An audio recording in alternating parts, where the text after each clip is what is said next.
안녕하세요. 머니베이킹입니다. 아무래도 베이커리와 관련된 일을 하다 보니까 베이커리나 카페, 창업과 관련된 이야기들을 많이 나누게 되고 그거에 대한 질문도 많이 받게 돼요. 그래서 이런 부분과 관련해서 서로 함께 이야기를 나누고 소통하는 시간이 있었으면 좋겠다 생각해서 같이 베이커리 또 카페, 창업과 관련된 이야기들을 나눠보도록 하겠습니다. 베이커리하고 카페 창업에 대한 이야기를 하기 전에 결국 베이커리 또는 이제 베이커리 카페라고 하는 부분들은 자영업의 한 부분이잖아요. 그래서 이런 자영업에 대한 이해가 먼저 선행이 되어야 베이커리나 카페에 대한 상황을 갖다가 좀 더 이해할 수 있겠다. 이런 생각이 들어요. 통계청 자료를 한번 서칭을 해봤거든요. 근데 2022년 7월에 통계청 자료를 보니까 거기에 나타난 고용 동향을 보면 우리나라 전국 자영업자 수가 한 569만 1000명으로 나타나 있습니다. 약 한 570만 명 정도가 되는 것이죠. 또 이제 우리나라 자영업자 비중이 한 24.6% 정도인데 이게 어떤 수치냐 하면 OECD 국가가 한 35개 국가가 있어요. 이 중에서 한 6번째로 높은 수치입니다. 한국보다 그 자영업 비중이 높은 국가로는 이제 콜롬비아, 멕시코, 그리스, 터키, 코스타리카였는데 대부분 여러분들 좀 느낌적으로 알 수 있듯이 이렇게 선진국들은 아니거든요. 이제 일반적으로 대개 그 자영업자 비중은 소득이 증가할수록 하락하는 경향이 있습니다. 그런데 한국은 예외적으로 높은 편이고 그 수준이 어느 정도가 높냐면 그 우리나라 자영업자 비율이 선진국 대비해서 약 한 미국의 4배, 독일과 일본의 한 2.5배 정도로 파악이 되고 있어요. 그러면 왜 우리나라가 선진국 대비 자영업자 비율이 높은가? 이제 이런 부분들에 대한 원인을 좀 살펴볼 필요가 있는데요. 그 G5라고 하는 국가가 있습니다. 미국, 프랑스, 영국, 독일, 일본.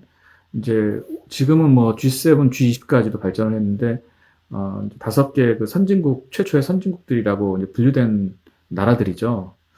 이런 이제 나라하고 비교했을 때 뭐 예를 들자면 독일하고 비교를 해볼까요? 독일의 경우에는 대기업 수가 1만 개를 기준으로 했을 때 한 44개 정도 됩니다. 근데 우리나라 같은 경우에는 1만 개 기업 중에서 대기업 비중이 한 9개 정도밖에 안 돼요. 되게 우리나라가 지금 뭐 대기업들이 많아서 문제다라고 얘기하지만 생각보다 대기업 수가 적습니다. 결국은 우리나라의 대기업 수는 독일에 비해서 한 5배가 낮은 것이죠. 그러니까 대기업 수가 적다 보니까 중소기업 종사자 비중이 상대적으로 높을 수밖에 없어요. 한 86.1% 정도 되는데, 이게 어떤 수치냐면 G5 국가 평균이 한 53.6%니까 거의 한 33% 정도가 높은 것이 되는 것이죠. 이 얘기는 무슨 얘기냐면, 그만큼 고용의 안정성이 좋지 않다라는 얘기고, 우리나라도 IMF를 겪으면서 많은 대기업들이 부도가 났잖아요. 대기업에 근무했던 사람들이 생계를 위해서 자영업 시장에 뛰어드는 이런 모습들을 보이게 됩니다.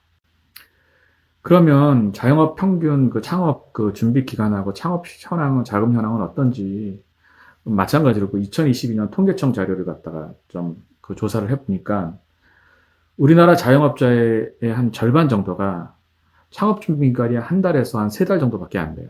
되게 이렇게 보통 한 6개월에서 한 1년, 길게는 한 2년 정도 될 거라고 생각했는데 그렇지 않고요. 또한 이제 창업 자금 같은 경우에도 10명 중에서 7명은 창업 자금이 한 5천만 원 정도도 안 되는 것으로 조사되었습니다. 그러니까 우리가 생각하는 것보다 굉장히 어떻게 보면 뭐 많을 수 있지만 이렇게 많지 않은 금액이다. 물론 뭐 업종이나 뭐 매장의 유형이나 여러 가지 형태에 따라 달라질 수는 있지만 예를 들어서 베이커리 카페나 뭐 베이커리 매장을 생각한다고 하면 상당히 많이 차이가 나는 금액이죠. 뭐 실질적인 데이터를 보면 자영업 1년 생존율이 62.7%, 2년 생존율이 한 49.5%, 5년 생존율이 27.5%입니다. 이 얘기가 무슨 얘기냐면 가게 10개가 문을 연다고 했을 때 1년 내에 4곳이 문을 닫고 2년 내에 이제 반 정도가 문을 닫고 7곳 이상이 5년도 버티지 못하고 문을 닫는다는 것을 의미하거든요. 뭐 많은 그 비용을 들여서 노력을 뭐 들여서 창업을 했는데 현실적으로 생존하기 쉽지 않다는 얘기입니다. 뭐 인건비는 갈수록 치솟죠. 임대료도 또 올라가고 있죠.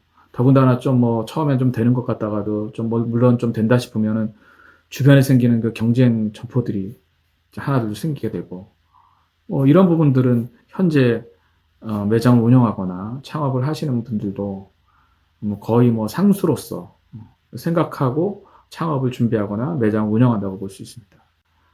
또한 이제 이렇게 그 매장을 운영하거나 창업을 하다 보면 트렌드의 변화라는 것들을 이해하고 그 트렌드를 적어도 놓치지 않아야 되는데 예를 들어서 베이커리 부분을 한번 보면 2016년에는 이제 대만 카스테라 열풍이 쫙 일었어요.